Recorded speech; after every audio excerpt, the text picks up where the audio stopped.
welcome to an impromptu episode of Machtails from the Cantina Live.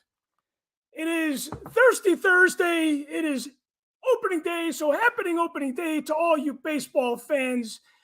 And it is National Beer Day. I have two of my good friends joining me on the show this evening. Thank you for tuning in. Hopefully your week was not as brutal as mine and my brother, Tyler Page. You're waiting for Tyler to make an appearance. He is not on this show tonight. He's taking some much needed time off. Now remember, he's an accountant and it's getting close to the deadline, April 16th. It's the same day that the Rays are going to be in with the White Sox. But today we're going to be talking about beer. We are going to be talking about opening day and the baseball season. I wanted to bring on all my postseason buddies from the postseason show last year. But let me tell you, it is very, very difficult to coordinate such a difficult schedule. Gunner is going to be joining in Tyler's place. Gunner? What's up, Chris? Thanks for having me. How you doing, brother? What are you drinking tonight? I've got a Daisy Cutter Pale Ale. Daisy Cutter. Now, I do like that brewery. They are down the street from Wrigleyville. I got to ask you, man, as a Sox fan, I had to get you on the show tonight, not only because of your expertise, but also because of your fandom to the White Sox. I need a little representation here. Otherwise, me and my good friend Brian Klein are going to, Our good friend Brian Klein. You grew up in that neighborhood where Tyler lives? I grew up 3.5 miles from Wrigley, and I'm a Sox. And my grandpa was on the Cubs practice squad, and I'm a Sox fan. Grandpa was on the Cubs practice squad? Yeah. He was on their practice squad. They traded him to the Cardinals, and he threw out his arm during warm-ups. He's a pitcher. That's a Mocktails exclusive right there. There you go. That's great. So, okay, let me ask you this, because my good friend Tyler Page hates the Cubs, hates Wrigley Field. Do you feel that same way, or do you, because your grandpa? So I didn't. I grew up a fan of both teams until like 2006. I went to a game. The Chicago guy, if you will, right? Yeah, the Sox traded Aaron Rowan for Jim Thome, and I was a huge Aaron Rowan fan. And I sat in the center field bleachers so I could support Rowan. And I don't know if you remember that, but he crashed into the wall, and he was out for the rest of the year. He took him out, just crashed into the brick wall. And the reaction by the fans just made me sick. And they were, "Oh, I hope you're dead." This one guy had his little kid, 7 years old, and he's egging him on. He's like, "I hope you never walk again. I hope you're in a wheelchair the rest of your life." And I'm like, dude, this guy brought a championship to Chicago. And it just made me so sick. My buddy and I, we left. And it's been a negative experience for me since with Cubs. So I don't hate the Cubs. You don't hate the Cubs. Cubs fans. You dislike the Cubs fans. Yeah, I get that. I think that was Tyler Page's argument as well. I understand that. But you know what? My good friend Brian Klein, he's going to come on in just a second.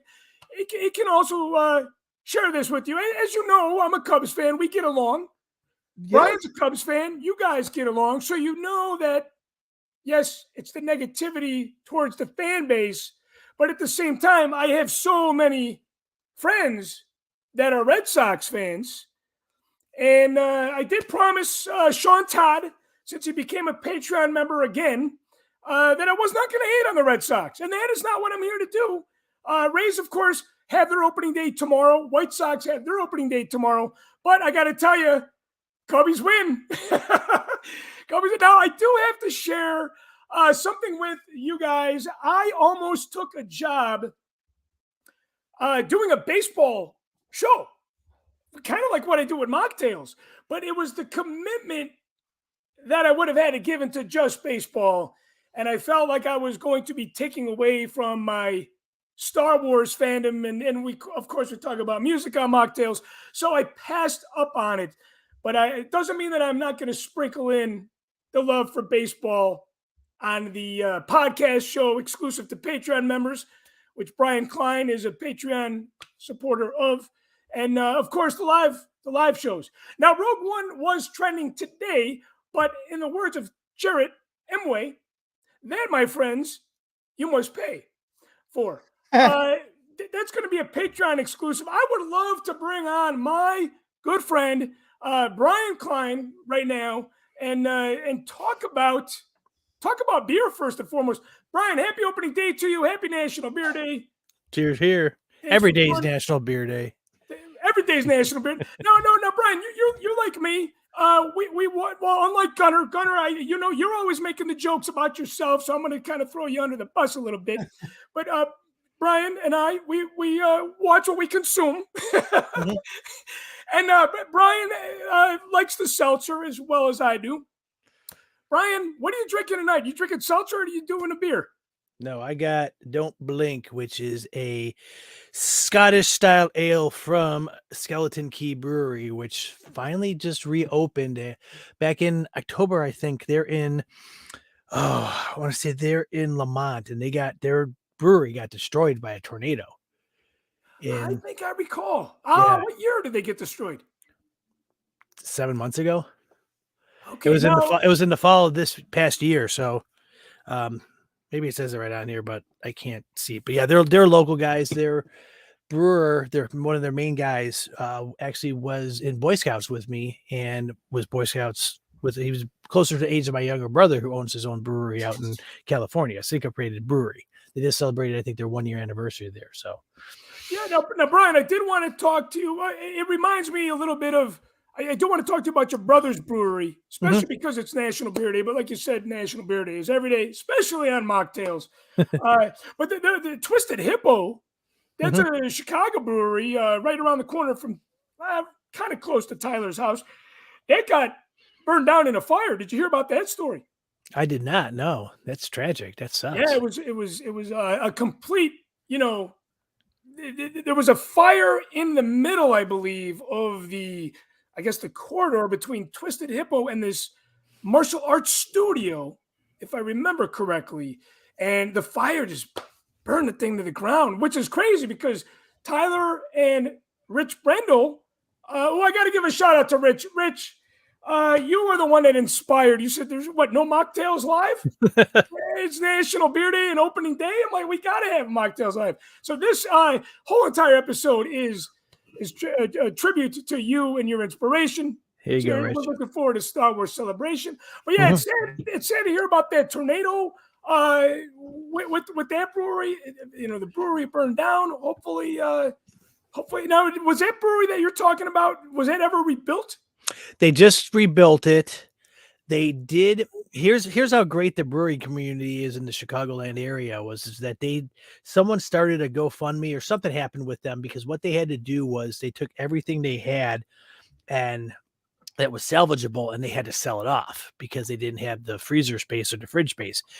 And in that time, they also started, because they figured they had lost, there's only so much that the insurance was going to cover, and they needed to be able to get some money recouped. And local guys, Miskatonic, which is also in that area, started a GoFundMe or something, and they raised a ton of money for them right away for them to keep on their feet, because that's just how close knit the Chicago brewing community is. I feel that is how the brewing community across the states are, mm-hmm. Which is really unique, right? Because us as Star Wars fans, we really do see the division of fandom, right. For obvious reasons, and it's really good to hear that not every community is toxic. It's toxic, yes. Yeah. So I think it's a really cool thing to know that when Ian Basic and I we were gonna do a beer show, hopping around a craft beer webisode show that never took off. We never released it, but when we interviewed a lot of these Chicago brewers, it was so great to hear that everybody helped each other out. Mhm. And then, of course, we all know what happened to the Star Wars fan community over the last handful of years. But you telling this story about, the fundraising efforts from these other breweries, it's a big thing. And I think community is super, super important. Speaking about community, Brian, did you watch the Cubs game today? No, I was at work, but I was listening to it, so I was pleasantly surprised that the bullpen didn't blow it because that's Cubs they've got a solid, surprisingly decent team. Their starting pitching 1, 2, 3 is pretty good. Their bats are going to be good. Their bullpen is just going to be a mess, I think, and that's going to be their downfall today. Again, Hendricks pitched a pretty good game, and then the bullpen came in and tied it up, and then they got ahead and they almost blew it again. So I'm here for I'm here for the fun though. I'm still as tough as it is to say, I'm still sort of holding on to the fact it's been 6 seasons though that the Cubs won the series. So for my mind, it's just like it happened in my lifetime. I'm happy. So okay, I do want to talk to you about. I still want to talk to you about your brother's brewery, but since you brought us to that point of the World Series happened in our lifetime. Gunnar, obviously a White Sox fan. I'm sure he wasn't like Tyler hating on the Cubs when they won the World Series. But when I was watching the game today, this is the day when I start off 50-50 Cubs and Rays fan. But of course, obviously, I turned to the Rays quite quickly. But it was very nice to get in tune with my Cubs fandom. And I feel like there was a little sense of sadness when, Kyle Hendricks is the only one left, really, aside from Grandpa Rossi, the manager, from the 2016 team. And of course, last year, Brian, everybody got traded away. So this is the first opening day. This was kind of like a sad opening day because, KB was gone, Rizzo was gone, Javi was gone. So it was almost like a little bit, for me anyway, I don't know about for you, but a wake-up call, like you said, you know what? I'm still hanging on to that because it did happen in our lifetime. And it took over 100 years to get to that point. That's true. But I wanted to correct, it wasn't Contreras on the World Series team too? Yeah, he was, but he was very, very young in his career, Right. Yeah. As far as the thing, I mean, I can't blame those guys. The Cubs knew that they weren't going to resign pretty much any of those guys. Let them go get the Cubs did get some stuff in return. It didn't stop them from coming back and, signing with the Cubs again. I mean, the only one that re-signed with the team he was traded to was Rizzo. Javi and Chris Bryant, they went and got paid. They already have I guess that's what happens too. When you get a World Series ring that young in your career and you already have accomplished that goal, yeah, it's nice to get more. But at this point, it's just like, if someone's going to throw money at, I mean, the money that Colorado threw at Chris Bryant, I was just like, really? And go for it, man. Javi Baez playing for Detroit with the money that they're paying him. It's like, dude, take it. So yeah, and I feel like too, when the Cubs won it all, their priority wasn't paying all these big contracts, No, because that was so far away at that time. It was just like it was a now if those guys would have kept playing superstar level, Chris Bryant winning an MVP in his second season was pretty cool, and Javi Baez finished second 1 year to Yelich. But the thing is that you knew that they weren't going to be able to sign everybody. The Cubs are smart enough with the money, with the luxury tax, and I'm sort of glad that baseball has that. Some other sports, the whole salary cap luxury tax thing, it's good for competition, so you're not having the same teams over and over again win. With that being said, look at football though. How many times did the Patriots keep? Tom Brady was just keep winning, and sometimes in hockey recently, like Pittsburgh's been good. Tampa Bay the last few years, look what happened with the Blackhawks. They won 3 cups in 6 seasons, and then salary cap hit. Guys got old, they can't win now. So, I like as much as I like my teams to be good and root for them, which I'll always root for them. It's good for the league that you don't have like now that looking at the projections for this year. everyone's picking Toronto to win the AL East. It's not Boston. It's not the Yankees, which is nice. It's nice to see new teams get out there and yeah, I thought that was very interesting, and I don't have that in front of me. I don't know, Gunnar, if you can bring that up. The favored I've got it. teams to win. But yeah, I thought that was very, very interesting. I saw that the other day. But you know what? I saw the Rays in 4th place, and I'm like, I don't think that's going to happen. But yeah, the Blue Jays were picked to win the AL East, which I never want to discount them, because the Blue Jays are they are always just as competitive as, if not sometimes more, because they're more hungry for it than the other teams. Because they always seem to get overlooked when you're in the same division as Boston and the Yankees, who get the national press regardless of what is happening. I mean, it's kind of sickening sometimes. And in that same sense too, being in Chicago, the Cubs and White Sox, when being a Cubs fan, it's kind of crappy, the fact that the White Sox don't get a lot of the press that they, should get, because they've got a good team. The only thing that scares me about the White Sox, and it's already showing their face, I saw that Yohan Moncada is going on the DL again. He's going to be out for 3 to 4 weeks. That team is solid. It's got some good players, but they got to stay healthy, man. They lost Lance Lynn for 2 months. Other guys, it's just like that was our problem last year, staying healthy. I know, and that's the problem with any team. Look at. But the thing is, though, on the flip side, look at Atlanta, who they lost Acuna, they lost a bunch of guys, and they won the World Series still. So yeah, right. If you get the scrappy guys to come in and Acuna win, was like MVP, for the first half of the season, until he got injured, and then, like you said, they won the World Series. Which is crazy. Right, and I mean, I'm going to what your story when you were talking earlier with the whole Tyler and the White Sox fans. I mean, my dad is like a diehard, man of the guy. He just loves the White Sox. So, and we've got in the house, got original Comiskey Park seats. My dad's been to White Sox fantasy camp twice. He's got original AstroTurf from Comiskey from back in the 70s. So, he is a, tried and true White Sox fan. But even him, he didn't watch them for years, because it was just like, he didn't want to deal with the fact that the team was not being competitive and they were just letting guys go. And, now that they're, they finally have a team, I mean, I hope the best for them if they can stay healthy. So that's the main thing with anything, though. So again, you're not, okay. So Gunnar, you have more of an issue with the Cubs fans, not all of them, but a handful of them being disrespectful, which I can see that, because,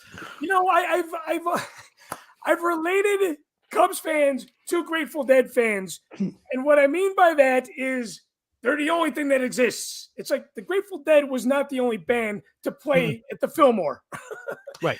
There were a lot of other great bands, kind of like Cubs fans. It's like, no, there are other great teams that we need to be respectful towards, because they deserve the respect. Not that we need to give them respect, but they deserved it. But Brian, it sounds like you are kind of on the level of, your dad was a hardcore Sox fan. You are a Cubs fan, but you're not disrespecting the White Sox. You wish them the best. Right. And I've said this for years, at any given day, if the Cubs have 40,000 fans in the stands and the White Sox have 20, there's going to be the same amount of actual fans of the team in the stands. A lot more people go to Wrigley just to go to Wrigley. And correct. Yeah, absolutely. It's and for the Cubs team as general, like the ownership, they don't care. If they're selling tickets, they're selling tickets. They're not going to do anything to cater to the fan base more.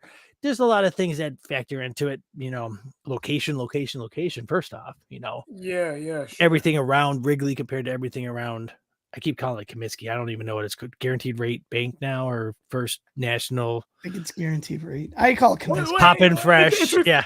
Guarantee Rate doesn't pay me to call it Guarantee Rate Park. No, I mean, it's Chicago. We know what is Comiskey Park. It's Sears Tower. It's still Lakeshore Drive. I don't care about that French guy with 7 names who they named. It's still Lakeshore. You're not going to change the stuff, and you're not going to sit there and try to make people think that there's a new name on something just because they want to, when you talk about advertising, when was the last time? Wrigley hasn't owned the Cubs in 40 years, but it's still Wrigley Field. I mean, right. I don't think they pay for, that might be a naming thing, but even if they change it to whoever Ricketts, they own some, I forgot what they own, but it's just like if they call You it such and such park at Wrigley Field. I do feel like it's blasphemous to change the name, Connor. I don't know if you agree, but Comiskey was the owner. To change to change the park and remove it from the name and what everything Comiskey did. Now He was an asshole, though, so it doesn't. Bill Veck doesn't Park kill might have made so more much. I was sense, gonna right? say Bill Veck. Yeah, Bill Veck Park would have been pretty cool because that guy was just. I mean, he brought up so many. That never happened. Bill Veck What was Park that guy? Who was that? Eddie Goodell. They get him, the guy that was like 3 feet tall that came in and had one at bat and he walked. You know, that was a publicity stunt, but shortest guy ever to play in baseball. You know, he Bill got the Veck walk. did a lot of cool things for baseball. I mean, yeah, he was a showman. Although I do have to admit, I do find all those things blasphemous. But when Chicago renamed the Sears Tower after the greatest musician in the city's history, Wesley Willis, I was very happy. So it will always now be Wesley Willis Tower. Well, there is a fiasco at that place, so like a magic kiss. So I'm bouncing all around here. Hey, Brian, you know I do that because stream of consciousness. That's all. Yes, you got to connect the dots. But I do want community. I want to make a comment about community real quick. The Cubs and at Wrigley today, they had the Ukrainian choir sing the national anthem today, and we all know what's going on with Ukraine. They are, gotta hate to tie everything to Star Wars, but they are the Rogue One of what's going on right now. I mean, they are really, really putting up a fight. But today the Cubs did a 50-50 raffle, as they always do, and they donated all that money. Okay, if you won 50-50, you get to do with whatever you want. But the other 50-50, the 50 of the 50, I should say, went to support Ukrainian community, Talking about community. Brian, let's rewind and then go back to the brewery that your brother owns. This is very important for you guys going to Star Wars Celebration. There are a lot of breweries in the area. Too many to name. But Brian, I want to plug your brother's brewery because he's your brother.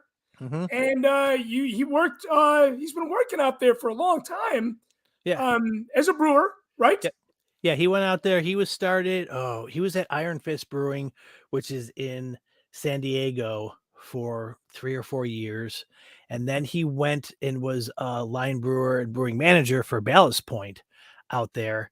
And then during the pandemic, they got shifted around the ownership of Ballast Point, and then they gave my brother pretty much an option of a buyout, and he took it.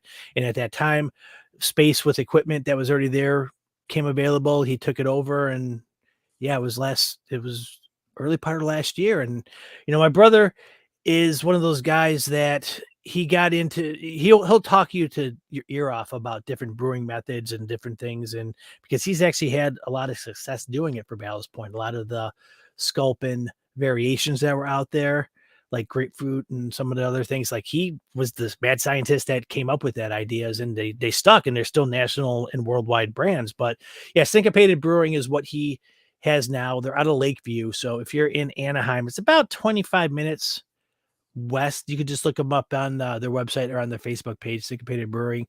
I believe us as a group, or enough of us, are going to be going out there on Saturday night when we're at Celebration. So yeah, I would not miss that. So it's really cool to know, you learn something every day from your friends when you pay attention and you're focused. But I had no idea that he was responsible for the Sculpin grapefruit brew. I mean, that is some really, really good beer. Yeah, he basically, when he was at the beginning, he was in their homebrew division, and what he basically got to do was just take their main beers they had and say, let's see what works with this. Some of them didn't work well, didn't make it to market. Some of them went out and got, he was just telling me, oh yeah, we're at such and such beer festival, and we just took home 3 gold medals, and one of them was the first time an American beer company has won this gold medal over a German. And I'm just like, cool. That's awesome, dude. Yeah, So it's huge. yeah, and it's just for him, he's doing the ultimate thing where, working or doing something you love and you never work a day in your life. And Yeah. so that's what he's doing. I mean, he gets to make beer and, you know, more power to him, I guess. Yeah, well, I think that's the greatest thing. And you know what? Going back to when Ian and I interviewed all the breweries, the brewers and the owners, I talked to so many people that had left their jobs as, lawyers, for example, people that had like solid jobs, and they're like, no, I want to brew beer because there's nothing better than doing this for a living. Mhm. Like you said, it's not like you're working a day in your life, but you are, but it's the passion that's Right. driving it. Yeah. And you get to see the fruits of your efforts, and you get, people that enjoy it telling you it. And it's got to be really rewarding if you end up being successful at it and people like what you're doing. So, Yeah. yeah. Now, how long has your brother been brewing for? Oh, man, it's got to be right now 12 years at least, if not more. Cause I know we went out to when he was working let's see, he was working at Iron Fist. His good friend Jim was the HR manager at Stone, and Stone was having one of their anniversary things in 2010, I think, or 2012. And so we went out there for that, and he had already been brewing for a few years. So yeah, I mean, I Yeah, think he started in 2008, 2010, something like that. that is a really, really long time. Mhm. You know what? Okay, Brian, remind me because my mind is all over the place. I need your help with this. We just got about a week or two ago. We are doing a live show, Mocktails from the Cantina, live in front of an audience. I I'm embarrassed to say. Remind me of the name of the brewery. Wasn't it Unsung? Unsung, yes. Thank you so much. I'm man, my mind's on baseball. It's on beer. It's on several different breweries. Yes, Unsung Brewing, which is about 15 minutes from the convention center. And Mhm. Brian, I'm looking forward to going to your brother's brewery on Saturday. Right. Looking forward to that. Looking forward to meeting him because I've heard a lot of stories about him. He was the one that played in the band with you, correct? Correct. And that's what made me think of it too, is because Unsung by Helmet was one of the songs we used to Yes, that was jam the out biggest with. helmet song ever. Yeah. I mean, because it was just, I mean, Helmet stuff is as cool as it is. If you're learning music, you'll learn it in no time because it's all drop D, and it's all like only each song is only 2 or 3 chords just repeated over and over and over and over again. But then they change, rhythm of it, and they change order of the notes. But yeah, you could learn learn a Helmet album in probably about 20 minutes. Yeah. So Okay. So, Gunnar, you play music as well. Brian, you obviously played music before. The thing that I like to say about people, or two people, I should say, that say, "Oh, that's easy," or "That's easy to play. It's easy to learn."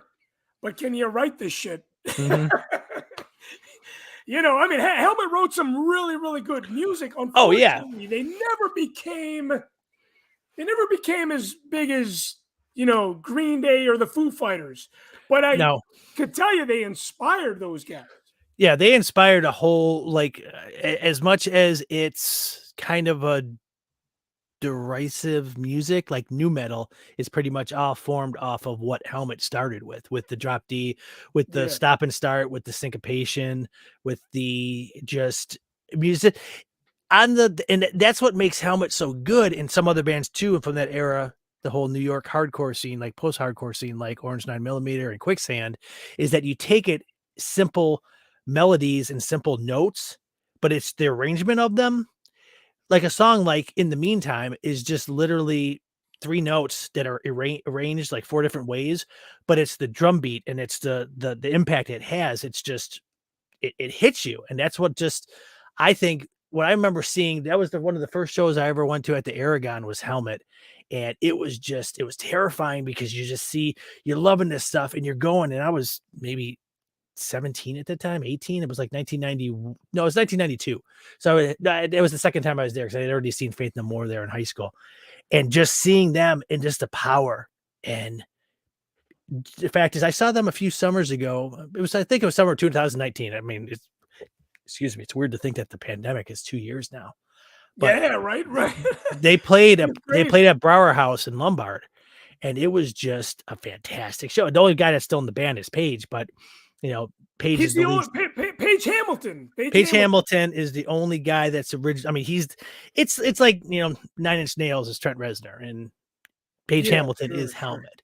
But Wow, even it's that's crazy so that you much for didn't the know same. that. Yeah, one of the songs that we have that we played a lot and was one of our most popular songs is a song that is very Helmet related, and it's called Page Number 9 because of it sounded so much like Helmet, and so I'm like, oh, we'll put Page in there, but use it instead of the name. It's like Page Number 9. It's almost like a book type thing, but it was definitely an homage to the Helmet sound. So, when you say Paige, I think of our brother Tyler Page.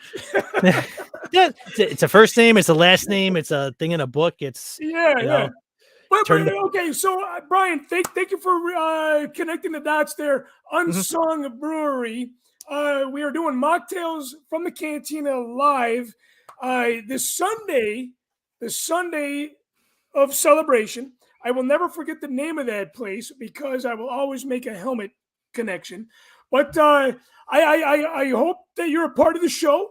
I know you reached out to your brother for some speakers because your brother, is in the music business, and I'm hoping be able to get some speakers, help produce the show, kind of thing. Looking forward to that. And I got to tell you, this is a special event because I've done the live in the Wampa Cave. I've done the live on Facebook and YouTube, which you guys are watching tonight. But I have never, speaking about 2 years, right? Pandemic. I have never done a live show in front of a true live audience. This show, Mocktails from the Cantina, is going on its 2-year anniversary. It happened when the pandemic started. And it's crazy that the pandemic started 2 years ago. It's over 2 years ago, and it's finally, knocking on wood here that knocking on wood. Not good or knock on wood there, man. Yeah, it seems like it's back to normal. Close enough to it. It's just it's the dying grasp that it had back a few months ago seems to be petering off, and I'm just it's still kind of weird for me to walk into Target without having to put a mask back on, because I remember last year around May when they were like, all right, stuff is lifted. If you've got if you have the vaccine already, you can go and you don't have to do it. And I remember going to Lollapalooza and I wore the mask when I was on the train, but the whole time I was there, I was careful. I didn't have it. Then all of a sudden back in the fall again, come Riot Fest and other times, they're like, yeah, maybe we might have the mask mandate again. And then they did. And so it was all back to like, oh, here we go. And now it's just like, man. I hated when they lifted it because I would go to Target and I'd walk in without a mask, and I'd walk in and all of a sudden I'd get real self-conscious. I'd be like, these people probably think I'm a Trumper. So I put my mask on and then I start walking. I'm like, now they probably think I'm not vaccinated. And I take my mask off. I'm like, I'm just going to go. And I'd leave and order it online. I thought that way a lot too. And especially because I ended up getting a bunch of cool masks. Like I've got a Darth Vader one and a Darth Revan one and a bunch of like My Hero Academia ones. And it's just like, which one am I going to wear today? And now I just got this pile of like 10 of them that, like I even hear like there's a TV show I really like called Tokyo Ghoul, and I've got the, Nice. That's awesome. So it's like a bondage mask type thing, but it's just, if I don't have to wear one again, I can tell you this though. It's been a while since I got the flu. So yeah, me too. I didn't get them the last few winters because I'm wearing a mask and staying away from people. And that's kind of hard for me as you get, I'm a like a people person, like an extrovert, but I don't need to be like always like around people. But when I'm around people, I have fun and I like being around people. Now it's sort of just like, okay, I'm going to maybe keep my distance when the flu season's around or someone's sick, because now it's sort of just like we realized, if there's anything that came out of this pandemic more than anything is just wash your goddamn hands as much as you can.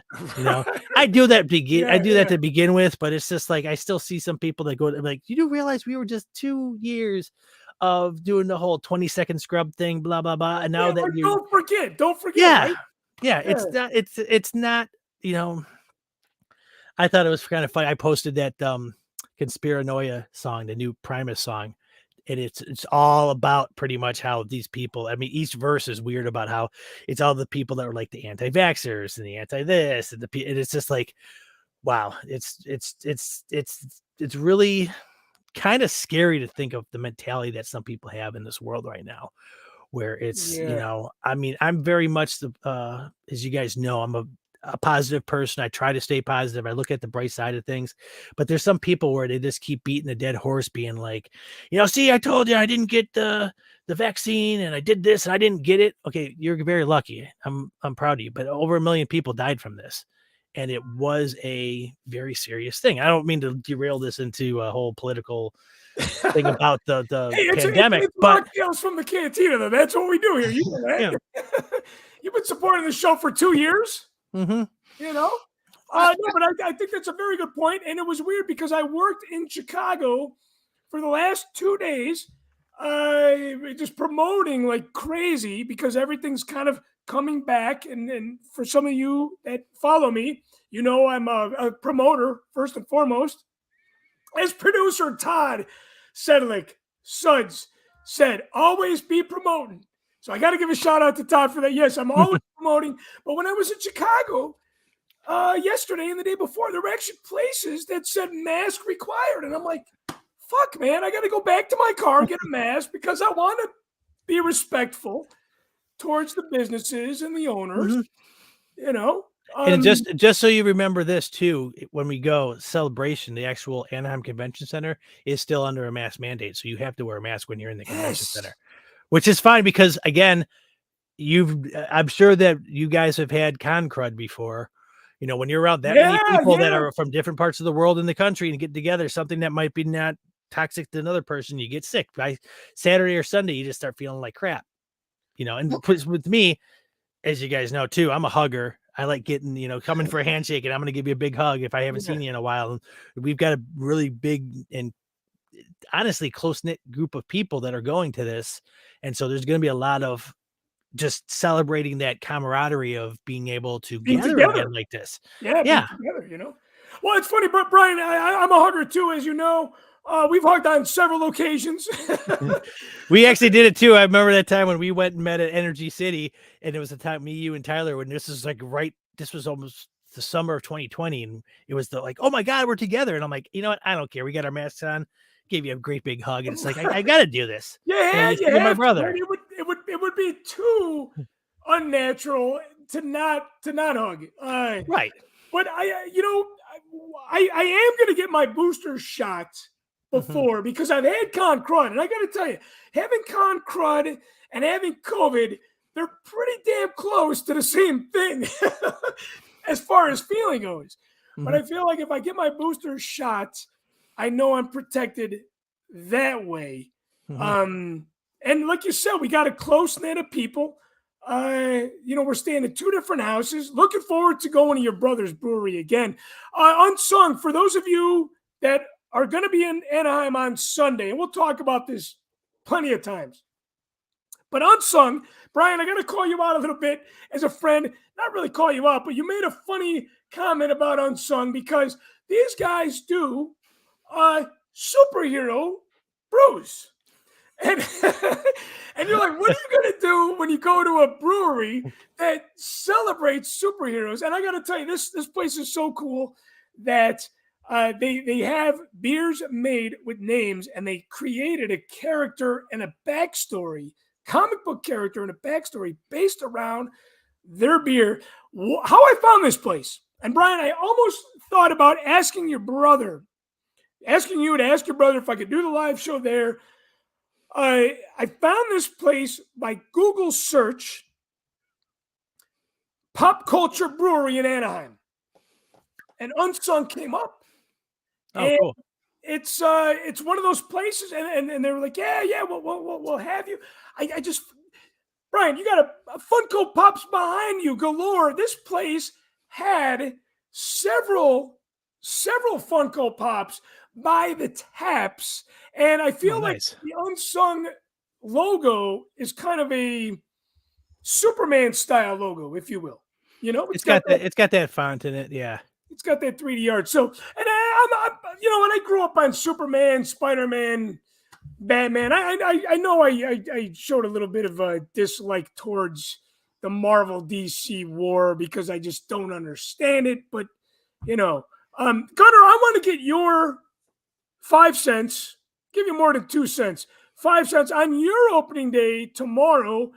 I'm worried for you guys tomorrow because I just realized that the Tigers not only have the sheriff, who was a reliever for the Cubs last year, really damn good one, but they also picked up Austin Meadows.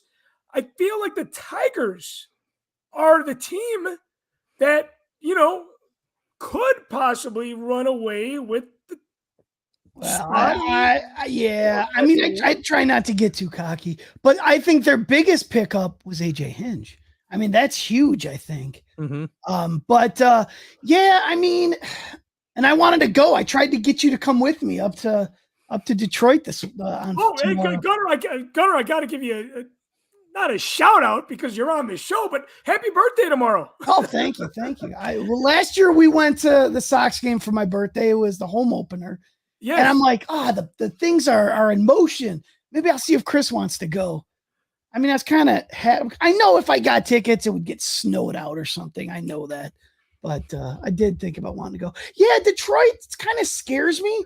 I don't know what scares me the most is when people actually are giving the Sox praise. I feel like it's always just East Coast teams and Los Angeles teams. It's always the Yankees, the Red Sox, the Padres, and the Dodgers and the Angels. It's like never the Sox. It's never the Rays. It's kind of one-sided. Even Philadelphia gets it a little, but man, the amount of hype that the Sox are getting this year is scaring me. Because maybe I'm just in the place where they can only go down from there. But I'm actually feeling pretty confident this year, which is something I never do. I mean, man, before we traded Kimbrel and lost Crochet, I'd put up our bullpen against anyone in baseball. And they gave us, MLB did rankings, top 10, and they said we were the number 2 bullpen.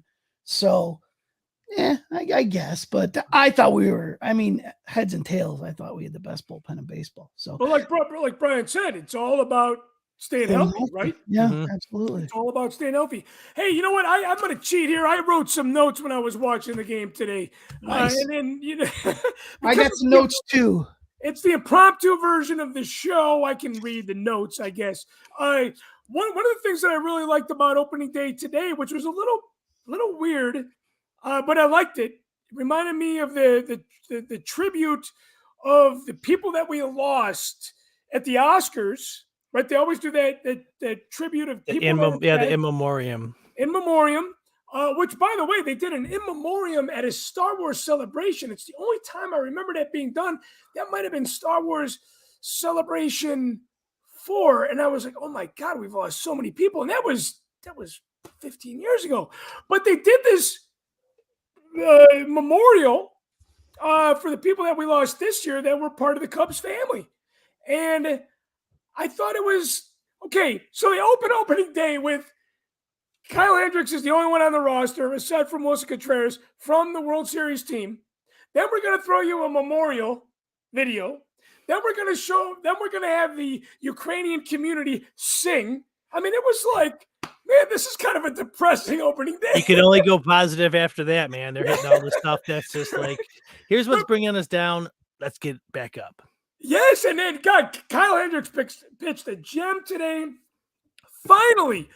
I've been saying this since the Cubs introduced Clark in 2014. Clark finally ran across the field holding the W flag. I feel like he took a page from the Tampa Bay Rays book. Raymond always runs across the field with the flag. Rays win. I've been waiting for that moment. So I finally saw that today, and he was kind of dressed up in like a little bit of a Cubby color tux because it was opening day. And I'm like, yes, this is what baseball should be, right? Now, Brian, how do you feel about Clark? Are you an old school Cubs fan where you're like, mascots suck? Or are you like me where it's like, hey, I even love Southpaw? There's always been kind of, I'm not really for or against them. I mean, I remember, like I said, growing up, I went to a lot more Sox games than Cubs games. So I Ruby and remember rhubarb. Ribby and Rhubarb were just, they reminded me of guys that we would see on watching like HR Puff and stuff and others, Sid and Marty Krofft stuff, where it was just like these giant caricatures of anamorphic animal people. And, again, you always saw like the San Diego Chicken and the Philly Fanatic and stuff like that. And, Benny the Bull and Tommy Hawk, so, Clark, it's something to get, for advertising and stuff, but it's not anything that I sit there and think of probably at all. Like before you'd mentioned it, I hadn't really even thought of him in a while because it's not something I automatically associate with the Cubs, but it is what it is. See, now, okay, so here's the thing. I got to show you guys something. I have these in my collection. I grew up on these guys, Ribby and Rhubarb. I really, really did. And the fact, you guys know I'm a huge Muppet fan. It was I'm a huge Muppet fan, but her name escapes me. She was the one that created Miss Piggy. She worked for the Henson family for so long. She was originally hired by the Phillies. The Philly Fanatic is essentially the Muppet offspring, if you will.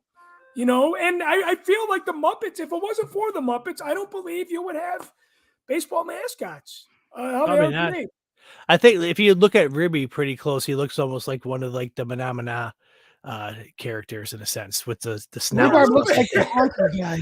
A little bit, yes. Yeah, they're very much like an amalgamation of like the Sid and Marty Krofft and the live action, like the big Muppets, like you would see like the life-size Muppets on the Muppet Show and stuff like that.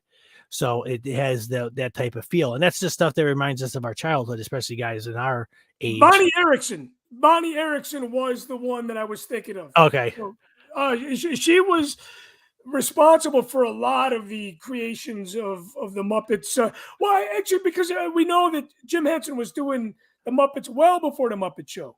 But when the Muppet Show became a thing, Bonnie Erickson actually left to do bigger and better things. And Jim Henson was actually contacted by MLB. I want to say the Phillies. I want to say the Fanatic was the one that was the byproduct of Bonnie Erickson. And, of course, the Yankees had a short-lived mascot for a short while. But they called Jim Henson and they said, hey, we want to do what you're doing with the mascots. And he's like, you know what? I'm too busy for this shit. You want to call Bonnie Erickson? She just left the Henson Company to go on to bigger and better things. And here we are with Ribby and Rhubarb and Clark and Southpaw and all the other mascots. Yeah, but at the same time, he did the same thing in the late 70s when Lucas asked him to come and do Yoda. And he said, you know what? I'm really busy, but here's Frank Oz's number. So Jim Henson was not a douche. Like, he was very happy to get his friend's work. And I mean, I don't know if Frank Oz is more famous for being Yoda or the Muppets. But I mean, that definitely was a major point in his career to being Yoda. I think that's a very good question. You know what? Let's start. We're going to play a little either or what comes to mind with baseball. Very, very, very short version of these games that we played on Machtails in the past. But Brian, let's start with that. When I say Frank Oz, what's the first thing that comes to your mind? Blues Brothers. No. Honestly, it's probably Yoda. I mean, that's the main thing with us being the diehard Star Wars fans as we are. But he also did do like Grover and other bands where you could hear that voice. So yeah, I mean, I Frank Oz, I automatically think of Yoda. Okay, Yoda first and foremost. That's your Star Wars fan in you. Yeah. I think Cookie Monster is what comes to my mind. But of course, he's also a great director. And he did the movie The Score, and Marlon Brando refused to talk to him on set. He said, Miss Piggy is not giving me direction.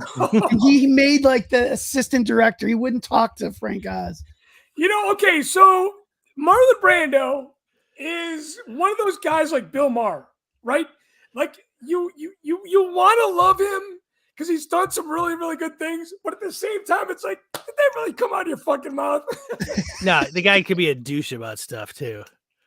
Yeah, totally. I mean, I think what he did at the Oscars, I know we're still on Oscar hangover simply because of the slap, but when he set that Native American Indian up there, that female Native American Indian, to kind of just decline that award that he won for The Godfather, I mean, to me, that was brilliant.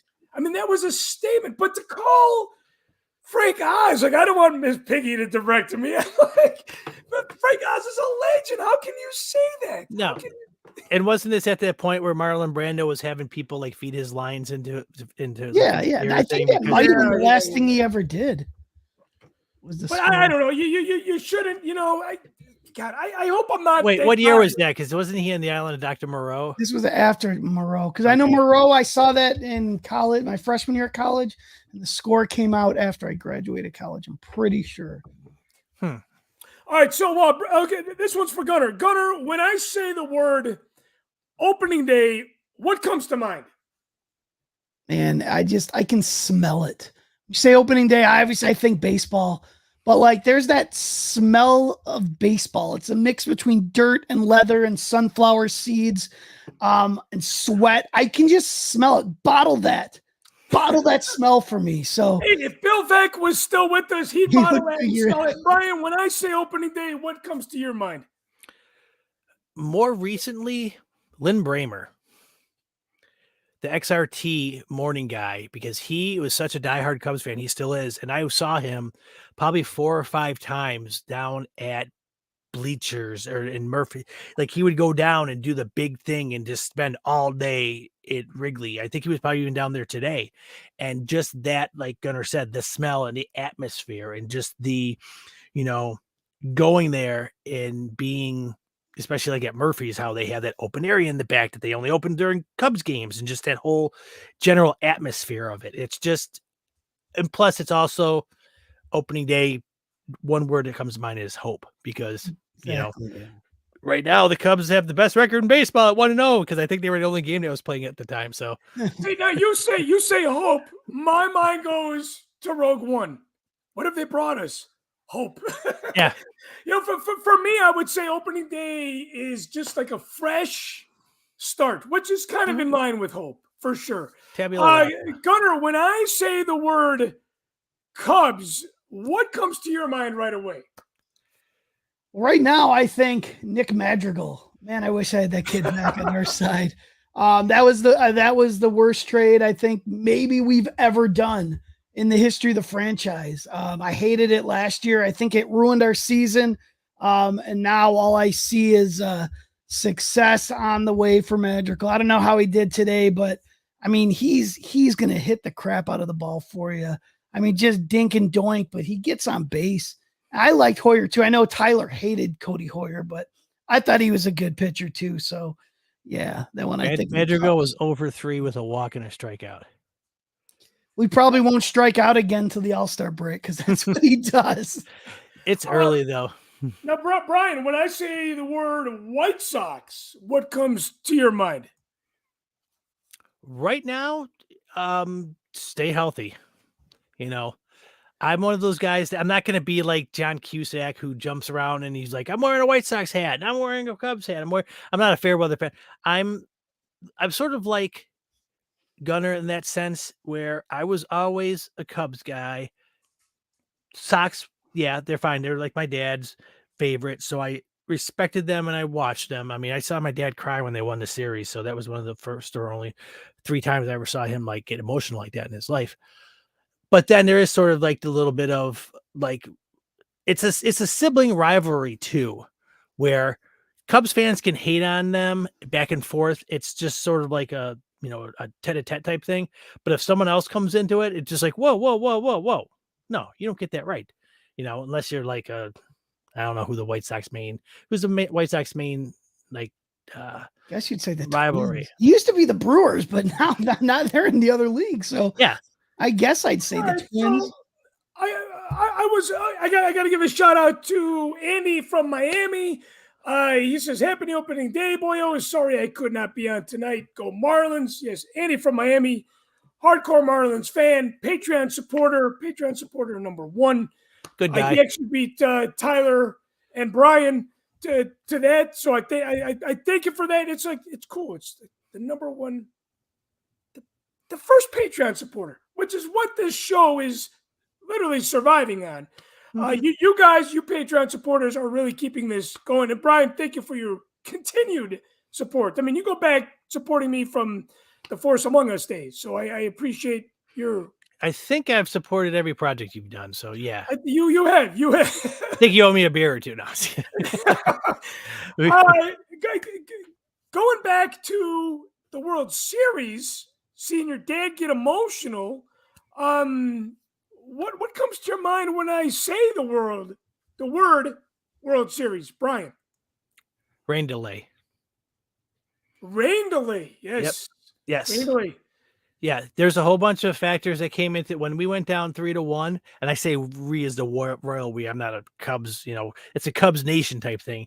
But the fact is that they won that game 5 at home, and then they had to go on the road for those next 2 games. I think if they were at home, it would have been a whole different thing. They went in there loose. They went in there just ready to win. Another word I have is overuse, because Madden, I'm surprised that Chapman's arm did not fall off, because a guy that's used to pitching 1 inning every couple days was pitching 3 innings multiple days in a row, and it showed at the end. He gave up that homer to tie the game, but then he did come in the 9th and get him out. So it's just like, nerve-wracking is another thing too, because I remember seeing that just going like, is this going to be our year? But it was also sort of on that same sense a little bit of a easier type feel, because we were clawing our way back, and if we didn't, hey, you know what, we tried at the end. And the fact is that it did win. It was just sort of just like the biggest relief. And still to this day, I'm so glad the fact that, Joe Buck is finally gone from national sports. He's going to be the Monday Night Football guy. So he's not going to be doing the game of the week on football and baseball. But that guy, that douche nozzle, man, when they hit that little roller up the middle and Chris Bryant goes it, he's like, this is going to be a tough play. He was so negative about it. Just like, screw you, man.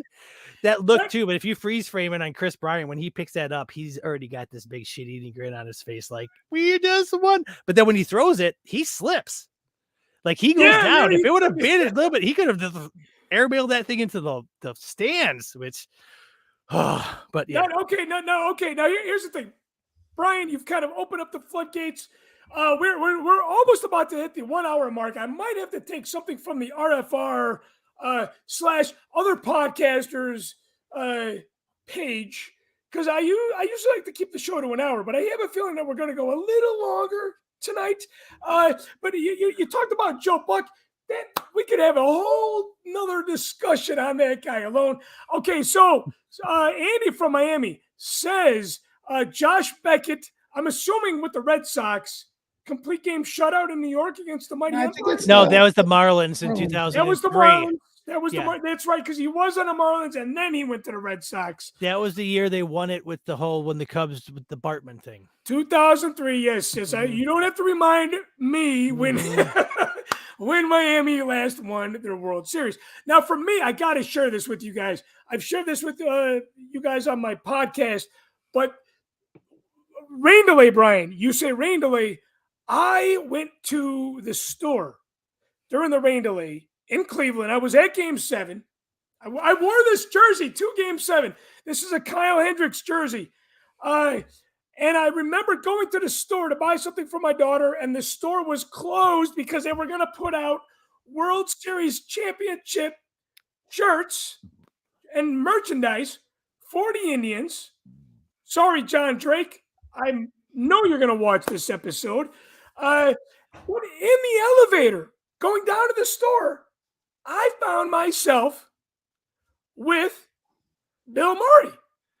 Now, nice. There's a documentary about Bill Murray showing up at random places. I did not take a photo. I did not take any video.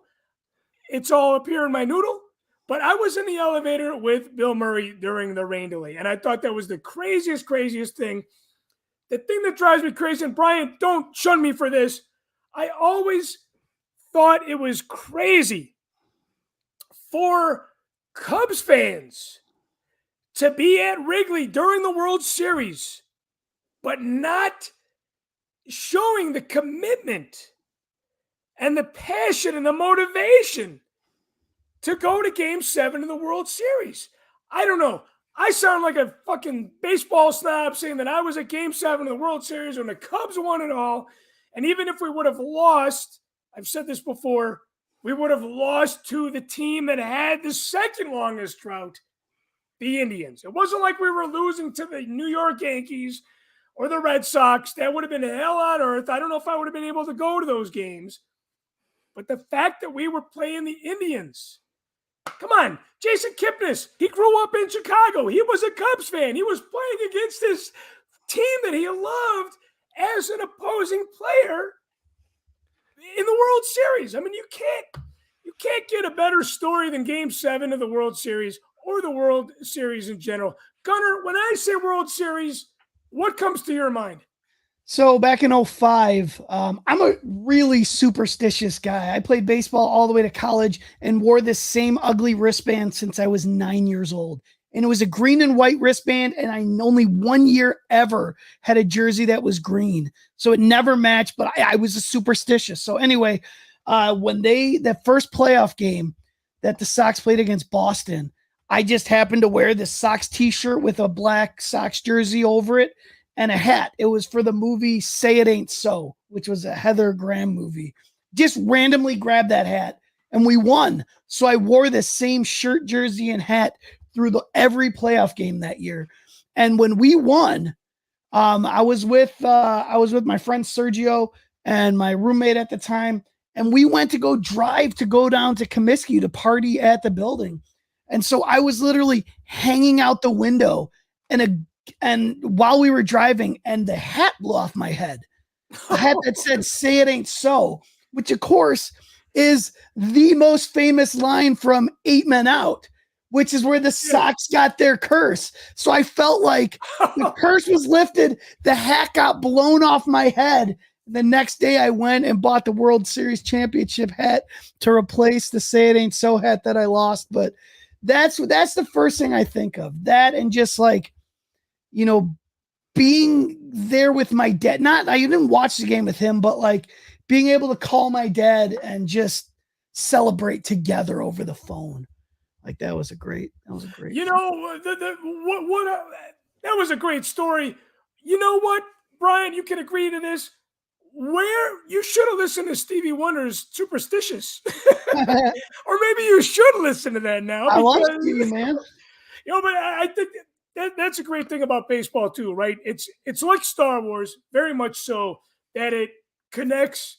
I don't know. I think baseball even more. I don't know. Baseball or Star Wars, it connects family more so.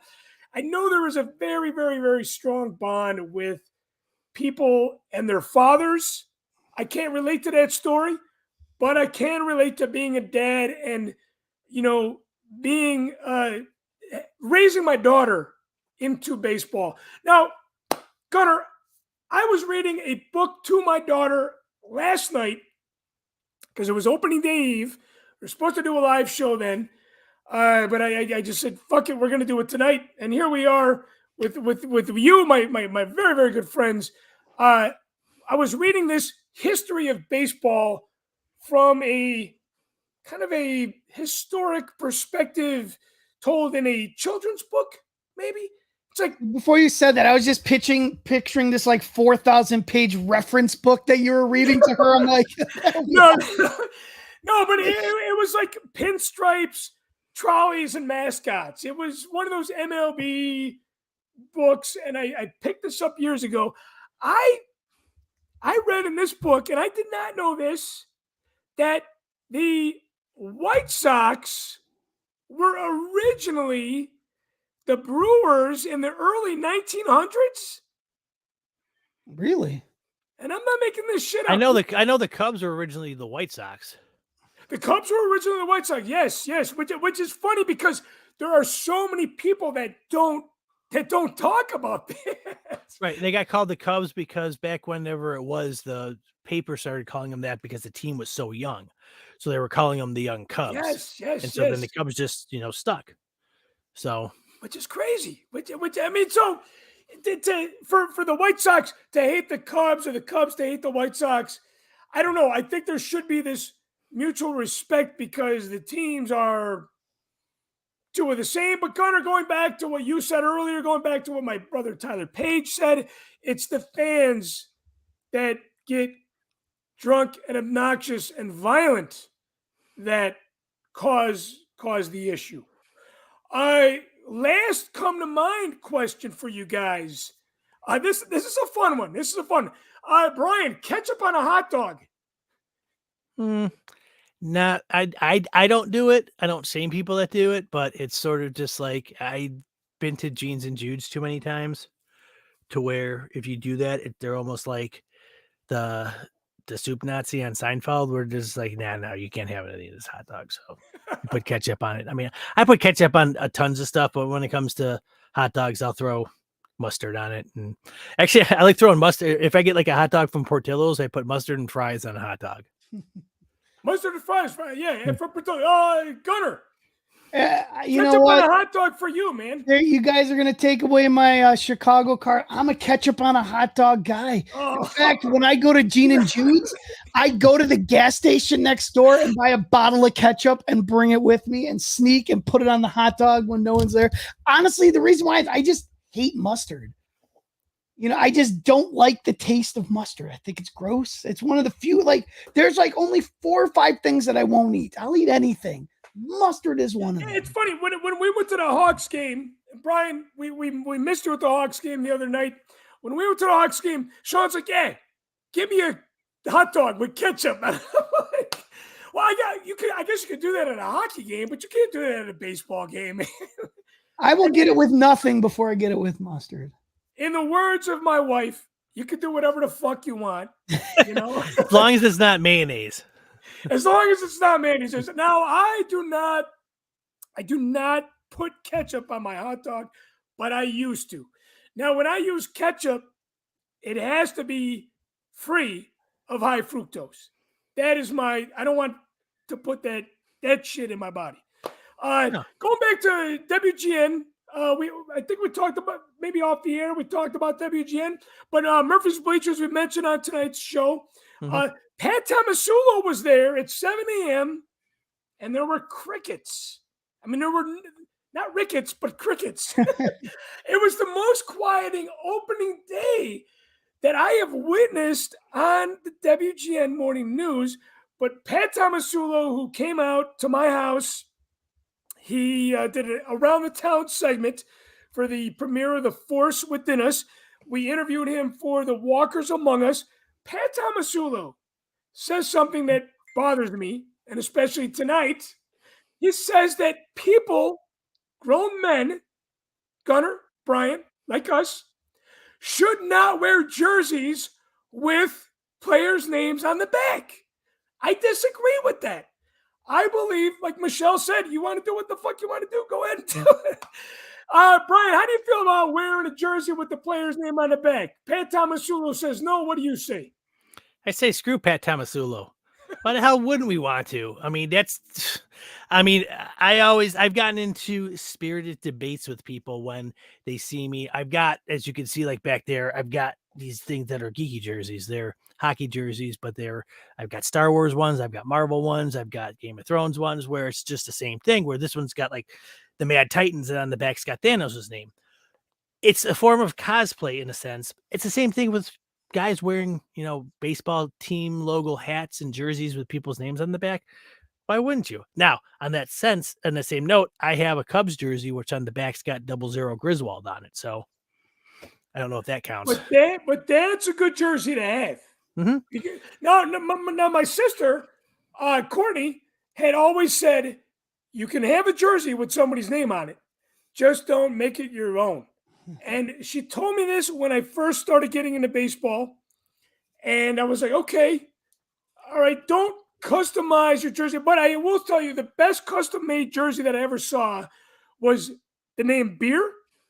and the number 30.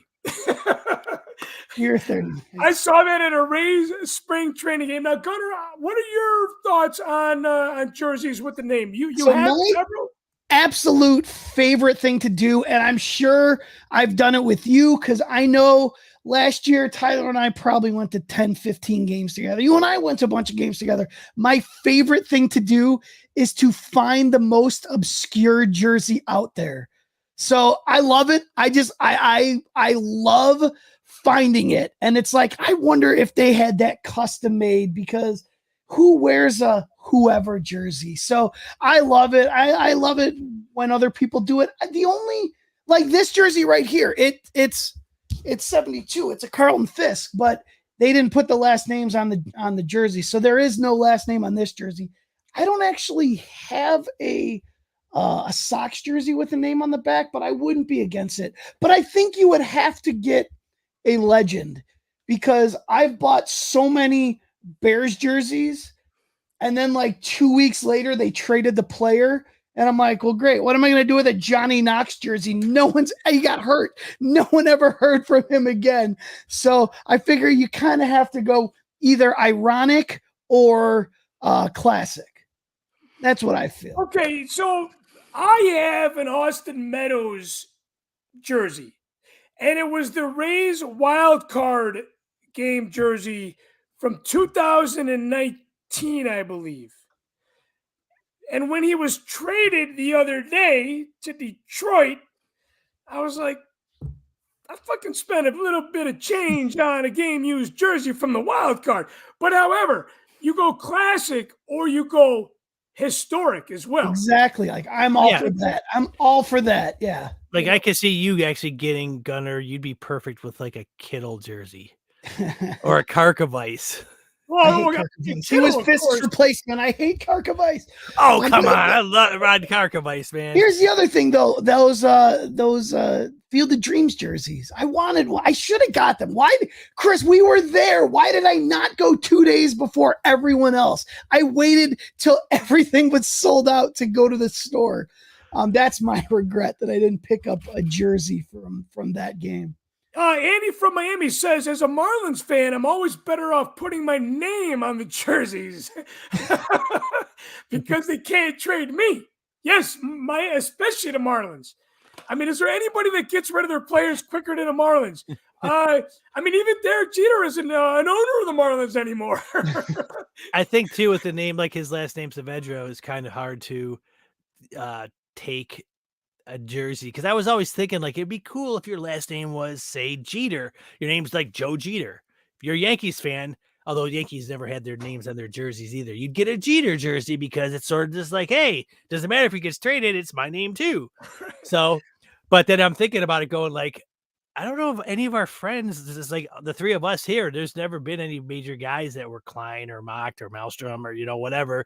It's like, what are you going to do? So then when you do get it, I did get a 2002 NHL All-Star jersey because I loved the design with the Blackhawks logos on the shoulders and then my name and my hockey number. I always used to have number 4 on the back just because it's like it's cool because it's not a jersey. I think I've worn the thing twice. I just loved it because it looked cool and it was when they had the Winter Olympics too. Maybe it was 2004, and but stuff like that, yeah, I don't like putting my own name on stuff because I never played for any of those teams. Now, when my wife and I were first dating, we had a baseball bet one year. My wife's from New York and a big Yankees fan. And needless to say, I now own a jersey that says Rodriguez on it. I own an A-Rod jersey because that was my wife's maiden name, and I lost a baseball bet. So it was. No, Brian, I know for fun because we're good friends. You've busted my balls for having I wear my Machtails shirt. Christian Mock's Machtails from the Cantina. I won't put that on a jersey, a baseball jersey, but it's okay to have on a shirt of a show. But I do feel like it's redundant to have it say Christian Mock's. Yeah, you could. There's nothing wrong with wearing a shirt of a show that you're part of. So. But no, Brian, you did say no. I got to be a little defensive on this because I feel like I do have a good memory. You're like, hey man, are you wearing your name on your own shirt because you're gonna forget who you are? Well, that's just the I can't. typical ball busting that we do with each other. So Okay, now just sticking with the jersey etiquette. Now, okay, names. We agree that having your own name on your own jersey, not cool, but having a player's jersey from a historical standpoint or a legend standpoint is acceptable. How about this? Is my pet peeve. I will stand by it. This is not Pat Tomasulo's. Which, by the way, check out Pat Tomasulo on YouTube. He's got his own podcast show. It's a video cast show, very much like Machtails from the Cantina. No, he did not pay me to plug his show. I'm just a fan of Pat Tomasulo, even though we say, fuck you, Pat Tomasulo, who's telling us we can't wear jerseys with people's names on the back. Now, my pet peeve is wearing a jersey and not having it buttoned. I believe if you wear a jersey, you should always have it buttoned. Brian, what are your thoughts on that? I think you'd wear it like you would if you were a player. Like the Cubs jersey I have that's like that. I wouldn't have that top button like that, but I would have the rest of them buttoned down because otherwise, I wouldn't have a problem, like wearing it open in the summertime like that because, I'm proud of what I look like, but it would just still be like, yeah, no, it's for me, especially like that. You don't wear it like a hula shirt I would tailgating for a Jimmy Buffett concert or something. Now, I have a pet peeve also. I know you can't really tell it here. I'm very slimming today, but as a hefty individual, it always bothered me when skinny people wore Bobby Jenks jerseys or Lance Lynn jerseys. I feel like that's mine. You shouldn't be able to wear that. I don't know. Maybe that's just me. Aren't you a little thin to be wearing a Bobby Jenks jersey? I've had a good couple of years. But back in the day, it always bothered me when I saw skinny people wearing a Bobby Jenks jersey. Yeah, I think that's a really funny point to make. The funny thing, when I'm on the road and I always see people wearing, like I'm at the Trop seeing the Cubs play the Rays, and there's so many transplants down in Florida, right, that don't live there. When you see games on the road, Brian, I don't know if you've seen a lot of Cubs games on the road, but you can always tell the people that have not lived in Chicago in a long time when they're wearing Sammy Sosa jerseys. I don't know what to say. Talk about a person who has went from being like one of the most recognizable players and people in the world to being like one of the most like despised people in the world. It was really weird, that whole sequence of events that happened with him and the way that he parted ways with the Cubs franchise when he pretty much just like left early. But it's, I'm one of those guys too that think guys like him and Bonds and Clemens and Palmeiro and McGuire, don't put him in the hall. They had the performance. Yes, there's a difference between, you could give a guy like us, if we roided up, we wouldn't be able to hit 50 home runs. Hell, I probably wouldn't be able to hit a 95-mile-an-hour fastball in the game. But, yeah, right. Besides the point. That's the thing. It's like, yeah, they took steroids. The home runs shouldn't count, but the contact from the ball. But it's like, if you can make contact with the ball, why the fuck are you taking steroids, man? And the thing about Barry Bonds is that he basically did it out of jealousy because of '98 when McGuire and Sosa took the whole world by storm. At that point in his career, Bonds was already a future Hall of Famer. He had won MVPs with the Pirates, and then he went to the Giants and was phenomenal. Then all of a sudden, he just became like ungodly. I've never seen in my life. They used to intentionally walk him with the bases loaded because they'd rather give up one run than possibly give up 3 or 4. The guy had immense talent. He just, he cheated. So yeah, right. I strongly believe that those guys, especially those that are guilty and that have been, mention it on the plaque. Put it on the plaque. Yeah. I wouldn't even do that. I wouldn't even put it on the plaque. I would just say, you know what, fuck it. You can't. But about those guys I mentioned, how many of them? I think McGuire is the only one that actually came out and said, "Yeah, I took steroids." All the rest of them were just like, when McGuire came out, he was in tears. Yeah, he was just sort of just like everyone was doing it, but it's sort of just like there are certain guys. I remember too back in the day, Brady Anderson, leadoff guy for the Orioles. Dude would hit he's a decent power guy, 25, 26. Then all of a sudden 1 year he hits 51. Just like, what? No, come on. Oh no. And then you see him and he's just freaking jacked and ripped. And he's like, oh, I started working out more. Okay, I believe that, but what were you doing to get that? So, Well, my favorite is at Orioles Camden Yards. I went there, and I know you're all familiar with the building behind it, the warehouse thing. Warehouse behind it. Well, there's like a walkway in between the warehouse and the last row of the stands that has a bunch of like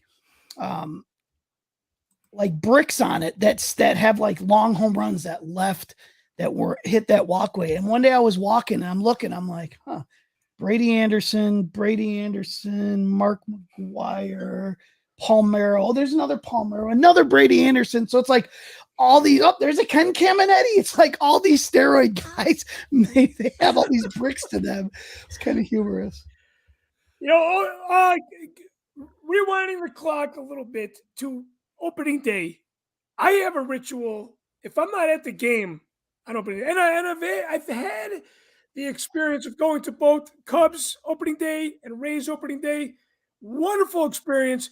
But today, I was like, you know what? It's too fucking cold to go to Wrigley. Gunnar, when you and I were at Sox game last year on opening day, it was kind of pleasant. It rained at first. It started raining, but by the time the game started, it was beautiful. Yeah, no, considering what today was like, it was a beautiful day. I would think the fact that the mayor and the governor were both booed, that was probably the craziest thing that I've experienced on opening day, except for, you know what, this is a funny thing. When I went to opening day, Rays at the White Sox, I sat up in the nosebleeds. It was so fucking cold. Literally so cold that it took me from the south side of Chicago to Emmett's in downtown Downers Grove, Emmett's the brewery, to warm up. I actually had a bowl of soup because I was still so cold. I had fucking hemorrhoids because it was that cold. Brian, have you ever been to opening day when it snowed? What was your opening day experience like? Okay, it wasn't opening day. It was I think it was okay. I know it was 2005 because we went to the Cubs. One of the first home games. It was a Saturday against Pittsburgh for my friend Rob Mahoney's bachelor party, and it snowed. It was snowing during the game, and his future brother-in-law was in from Arizona, and he went to the gift shop and bought a fleece blanket and socks to wear as mittens, because he's not used to the cold. And we were sort of just getting out of a Chicago, winter. So this wasn't terrible, but there was, and then like by the fifth inning, we said, screw it. We're going to bleachers because, this was just way too much to get out there because the wind was coming off of the lake and we were right behind home plate. So the wind was in our face all game. It was just like, this is not very pleasant. And so we had stuff to drink. So we went over to bleachers. And if you guys have ever been there, they've got those batting cages upstairs. And I was just hitting everything as possible. Everyone's like, you got to see this guy. I miscounted because I was a switch hitter in baseball. So I was batting lefty. I thought I was done. So I put the bat down. I turned and was like talking to my friends. There was one pitch left. Hit me square in the back, right below my, like the base of my neck where my back is. And it was just like, it knocked me to the ground. And because I was in like the 85, 90 mile an hour batting cage. Just like, oh crap, that was a sobering thing. And at first I'm just like, oh, this is nothing. And then an hour later I'm like, why can't I move my head? So, but yeah, so we went there and my friend, everyone was so cold that finally when the guy bought like $130 worth of stuff to keep warm, he bought a sweatshirt, he bought a fleece blanket, we're like, oh, we're going to go into the bar. Sorry, Brian, the other Brian, his future brother-in-law. I feel like too when you're a baseball owner, you kind of hope for or a store owner, you hope for a cold day because people buy all this stuff. Gunner, my coldest day for opening day was like I said let's go what Brian Klein said, the new Comiskey. We're gonna keep the Comiskey name. That was my coldest opening day. Gunnar, what was your opening day experience like that was the coldest? Um, I've only been to two actually. Last year, the home opener with you, and then I went in '06. And it technically wasn't, it was supposed to be opening day, but because they won the World Series, they played on Sunday night. So they moved Tuesday's game to Sunday night, something weird like that. But it was the day that they gave out the rings and they did the ceremony and everything. So I mean, I'd say that was my coldest. It was cold. It wasn't like my face is gonna blow off. It wasn't snowing, or you didn't get hemorrhoids. No, but my kid, gone to some of his games that were so cold, especially the pandemic year because baseball got pushed back to the fall. Like we never played fall baseball because we played soccer, but we were playing in like September. And I remember after the second inning, my mom just got up and we're like, "Whoa, where are you going?" She's like, "It's over. I'm leaving." And we're like, "No, it's the second inning, Mom. Sit down." And she just was not having any. She just every time the inning ended, she got up and we're like, "No, Mom, a little longer, a little longer." Well, today I was watching the game at home, and I took the day off at work. That's the great thing about being self-employed is you can kind of control your work days. I know I'm spoiled that way, but I'm like, you know what? I'm going to watch the Cubs home opener. Of course, it was the only game going on at the time. And I lit a fire. It's National Beer Day, so I cracked open a beer at 1 o'clock, and I watched it at home. But here's the thing: I'm a foodie, so I went to Caputo's down the street, the Italian market. I got the round yellow nacho chips that they serve at Wrigley with the jarred jalapenos and the cheese, the jarred cheese. Yes, Brian, I went off my diet today. I was eating the bad food. I also had, you got to have Nathan's hot dogs. Chicago. If you're at a game, it doesn't really, games and concerts, those calories don't count. So exactly. So like I had the Bavarian pretzels. It's like, you kind of make a day of it, right? You have the food, right. You have but people at Wrigley, they did not have the fire ablazing. No. I do want to tell you one quick story too. I forget about this sometimes. It was my senior year in high school, so it was 1991. It was sometime in April, but it was the White Sox first game at the new Comiskey against the Tigers. I think the Tigers won 15-0, 16-0. Like it was a blowout. But we were walking in the left field like bleachers concourse, and I was there with my friend Tony because he was a big Sox fan. He had season tickets, so I went with him. And all of a sudden, there's a commotion. Now, if you've been to the Comiskey that left behind the left field bleachers, like the stands there, it's a pretty good distance. All of a sudden, people were running around. And we look up, and a ball comes flying at us because Cecil Fielder hit like a 495-foot home run that bounced off that back wall above our heads and then back into the stands. And I was just like, I didn't think a ball could travel that far because the guys were ever like, no one's supposed to be able to hit it here. But then, of course, it's Cecil Fielder. This guy was, 350 pounds and would just mash the ball. So that was the only White Sox game I was ever at not only a season opener, it was a ballpark opener. When I was watching the game today, going back to the whole, World Series, is championship team is literally hanging by a thread with Contreras and Kyle Hendricks. John Vincent sang the national anthem as he always does. And for you guys that don't know John Vincent, and for those of you that are big Frank Sinatra fans, this guy is actually, I want to say, a Frank Sinatra impersonator. I saw him at the gala. How do you say that? Gala, right? It was the World Series party. Gala. At Tomato at Navy Pier in 2016, and he was singing a bunch of Frank Sinatra songs. When I saw this guy sing today, I literally felt like he was the last remaining light. Not only Kyle Hendricks, but John Vincent. He's been with the team for a long time.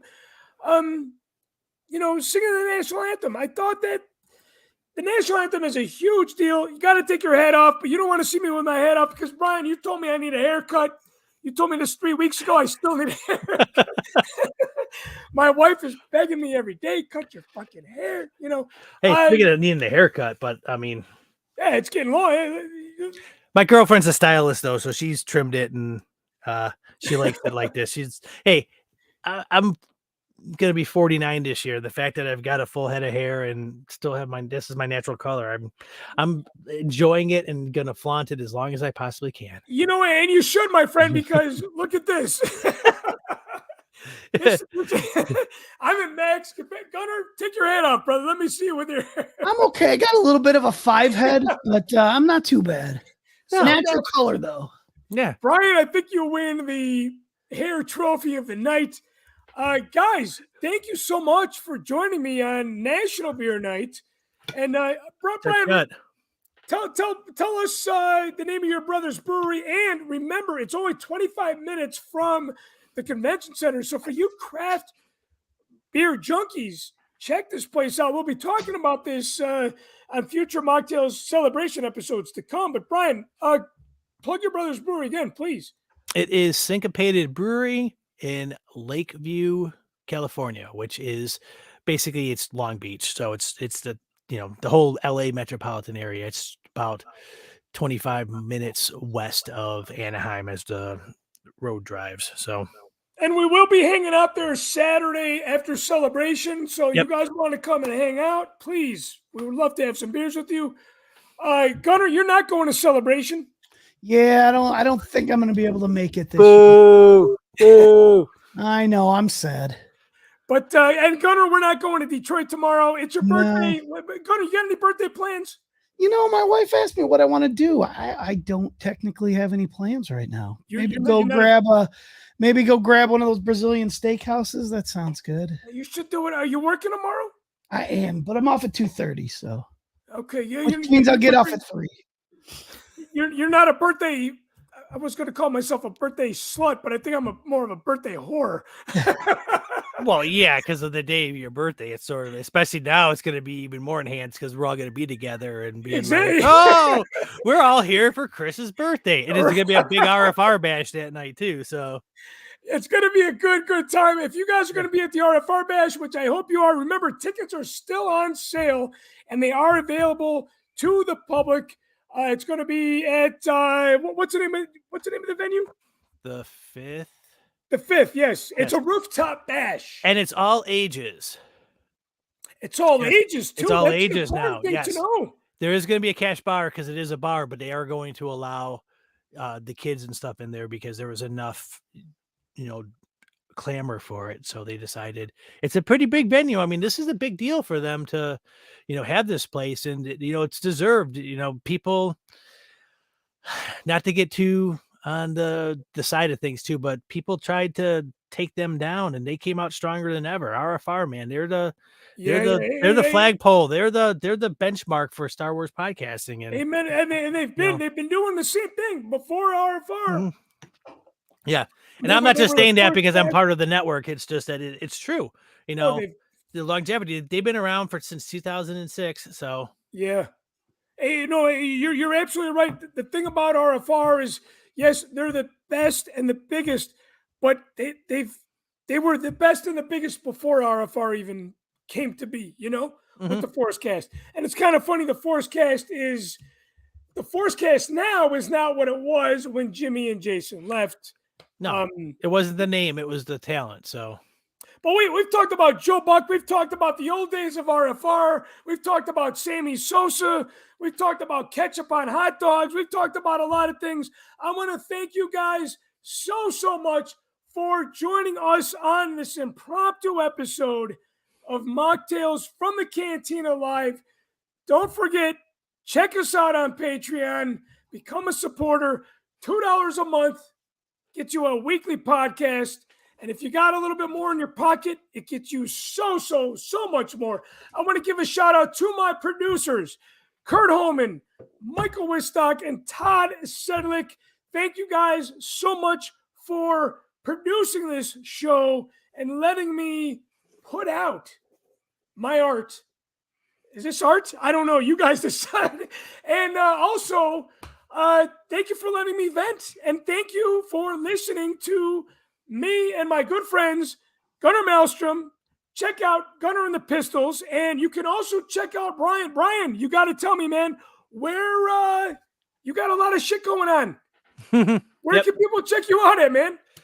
My main podcast that I have with my co-host partner, Haley Hobbs, it's called Source Pages. It's on every platform. We do comics and novels as primers or continuations. So lately we've been doing a lot of coverage of Moon Knight.